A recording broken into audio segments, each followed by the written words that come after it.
जरा कल्पना कीजिए, एक प्राचीन पत्थर का मंदिर, दियों की टिमटिमाती रोशनी, गहरी परछाइयां और ताड़ के पत्तों पर लिखा सदियों पुराना ज्ञान। बिल्कुल किसी फिल्म के सीन जैसा है ना। आज हम इसी शानदार मौर्यकालीन माहौल में बैठकर इतिहास के सबसे महान रणनीतिकार चाणक्य के 2300 साल पुराने सिद्धांतों का एक गहरा विश्लेषण करेंगे। सोचिए, जिन 7 गुणों के दम पर उन्होंने इतिहास का सबसे बड़ा साम्राज्य खड़ा कर दिया था, वो आज के दौर में हम जैसे महत्वाकांक्षी लोगों के लिए एक अचूक ब्लूप्रिंट का काम कैसे कर सकते हैं। तो चलिए बिना किसी देरी के शुरू करते हैं। जो खुद पर विजय पाले वो दुनिया जीत लेता है। अब ये बात सुनने में भले ही एक आम कहावत लगे, लेकिन असल में ये पूरे मौर्य साम्राज्य की कामयाबी का सबसे बड़ा रहस्य है। सच तो ये है कि बाहर की दुनिया में कोई भी बड़ा मुकाम तब तक हासिल नहीं किया जा सकता जब तक इंसान ने अपने खुद के दिमाग को, अपने भीतर की दुनिया को पूरी तरह से मास्टर न कर लिया हो। यानी असली जीत भीतर से शुरू होती है। इस पूरे सफर को अच्छे से समझने के लिए हमने इन 7 गुणों को एक साम्राज्य बनाने के 5 अलग-अलग चरणों में बांटा है। मजबूत नींव, निर्माता की सोच, लीडर का अनुशासन, मास्टर का काम और अंत में वो एक अटूट स्तंभ। तो आइए सबसे पहले चरण से शुरुआत करते हैं। मजबूत नींव यानी चाणक्य का वो अचूक सफलता का मंत्र। 2300 साल। एक पल के लिए जरा इस नंबर के बारे में सोचिए। इतने सहस्राब्दी पहले इन अनमोल सिद्धांतों को लिखा गया था। और सबसे कमाल की बात क्या है, इंसान का दिमाग, हमारा मनोविज्ञान और एक सफल इंसान बनने की जो पूरी प्रक्रिया है ना, वो आज तक रत्ती भर भी नहीं बदली है।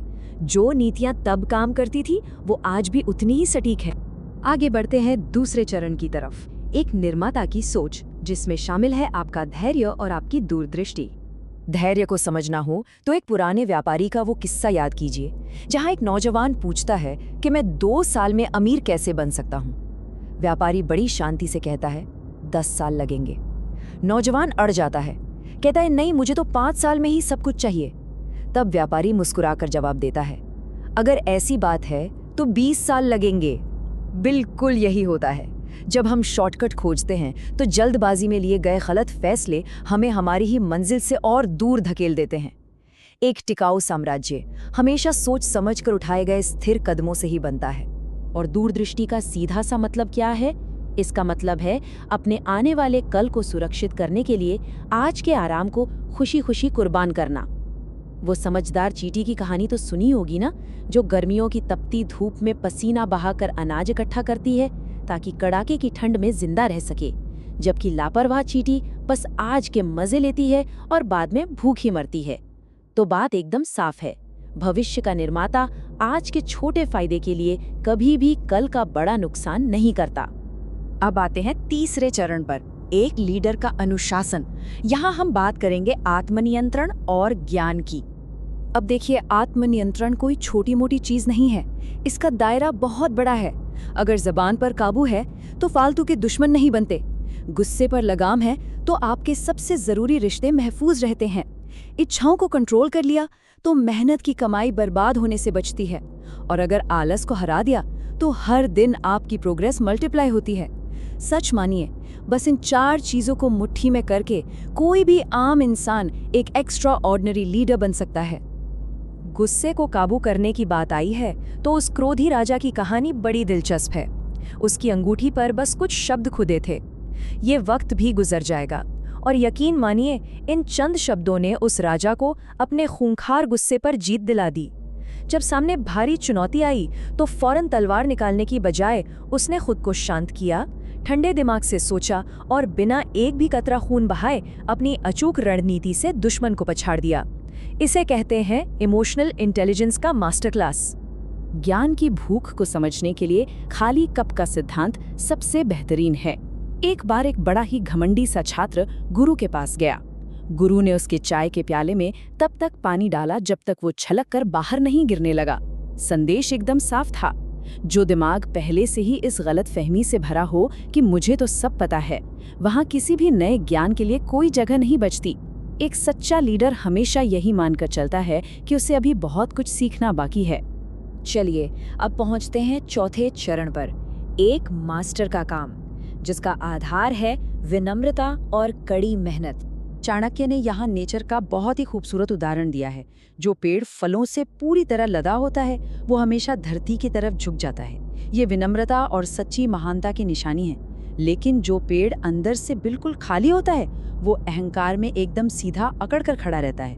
आप नोटिस करेंगे कि दुनिया के जो सबसे काबिल और महान लोग होते हैं वो हमेशा सबसे ज्यादा जमीन से जुड़े होते हैं और हर किसी से सीखने को तैयार रहते हैं। वो एक किस्सा है ना, एक बहुत बड़े विद्वान को अपने किताबी ज्ञान पर इतना घमंड था कि उसने नाव चलाने वाले एक अनपढ़ आदमी का खूब मजाक उड़ाया। लेकिन जब बीच नदी में नाव में छेद हो गया और डूबने की नौबत आई तो पता चला कि उस महान विद्वान को तैरना ही नहीं आता था। कोरी किताबी बातें और सैद्धांतिक अहंकार असल जिंदगी की चुनौतियों के सामने धरे के धरे रह जाते हैं। असली विनम्रता ये मानने में है कि दुनिया में हर इंसान कुछ न कुछ ऐसा जरूर जानता है जो हमें नहीं पता। और कड़ी मेहनत का क्या मतलब है? इसे उस मूर्तिकार से समझिए। उसने पूरी ताकत से पत्थर पे 100 बार चोट की, कोई निशान नहीं। 200 बार मारा, पत्थर टस से मस नहीं हुआ। फ्रस्ट्रेशन बढ़ रही थी, लेकिन जैसे ही उसने 201वीं बार हथौड़ा मारा, पत्थर बिल्कुल परफेक्ट शेप में टूट गया। अब सोचिए, क्या वो सिर्फ उस आखिरी चोट का कमाल था? बिल्कुल नहीं। वो पिछली 200 कोशिशों का जमा हुआ नतीजा था जो किसी को दिखा नहीं। और अब हम आते हैं अपने 5वें और सबसे अहम चरण पर, वो अटूट स्तंभ, यानी आपकी सत्यनिष्ठा, यानी आपकी इंटेग्रिटी। बिजनेस और जिंदगी का सबसे कड़वा सच ये है कि झूठ और धोखे के दम पर बनाया गया शानदार महल एक ना एक दिन भरभरा कर गिर ही जाता है। लेकिन सच्चाई की मजबूत नींव पर बनी एक छोटी सी झोपड़ी वो हमेशा शान से खड़ी रहती है। मार्केट में लोगों का भरोसा जीतना, उनका अटूट विश्वास हासिल करना, यही वो सबसे बड़ी दौलत है जो कोई भी एंटरप्रेन्योर लंबी रेस के लिए कमा सकता है। बचपन में सुनी उस ईमानदार लक्कड़हारे की कहानी याद है? सोने और चांदी की चमकती कुल्हाड़ियों का भारी लालच उसके सामने था, लेकिन उसने साफ मना कर दिया और अपनी साधारण सी लोहे की कुल्हाड़ी ही मांगी। और नतीजा क्या हुआ? उसकी इस सच्चाई ने उसे वो इनाम दिलाया जो उसके लालच से कहीं बड़ा था। सत्यनिष्ठा या ऑनेस्टी पर टिके रहने से जो इज्जत और भरोसा मिलता है ना, उसकी कीमत किसी भी शॉर्ट टर्म प्रॉफिट से 1000 गुना ज्यादा होती है। तो अगर हम एक कदम पीछे हटकर पूरी तस्वीर देखें, मौर्य काल के इन प्राचीन रूपकों को आज के इस आधुनिक व्यावसायिक परिदृश्य से जोड़ें तो सब कुछ शीशे की तरह साफ हो जाता है। धैर्य का मतलब है कैलकुलेटेड रणनीतिक ग्रोथ। दूरदृष्टि सिखाते हैं कि आज कुछ त्याग करना पड़ेगा। आत्मनियंत्रण असल में हमारी इमोशनल इंटेलिजेंस है। और सत्यनिष्ठा का मतलब है ब्रांड के लिए वो भरोसा जो कोई तोड़ ना सके। कमाल की बात है ना, हजारों साल पुराने ये 7 गुण आज भी बिल्कुल उतने ही अचूक हैं। तो इस पूरे विश्लेषण के अंत में हम सबको एक सवाल खुद से जरूर पूछना चाहिए, एक ऐसा सवाल जो हर महत्वाकांक्षी दिमाग को झकझोर दे। क्या अपने भीतर के उस साम्राज्य को जीते बिना बाहर की इस कट थ्रोट प्रोफेशनल दुनिया को जीतने की जरा सी भी उम्मीद की जा सकती है? सिर्फ बाहरी दिखावे और भागदौड़ के पीछे भागने से कहीं ज्यादा जरूरी है अपने खुद के कैरेक्टर की नींव को पत्थर जैसा मजबूत बनाना। क्योंकि याद रखिए, जब नींव मजबूत होगी तभी साम्राज्य टिकेगा।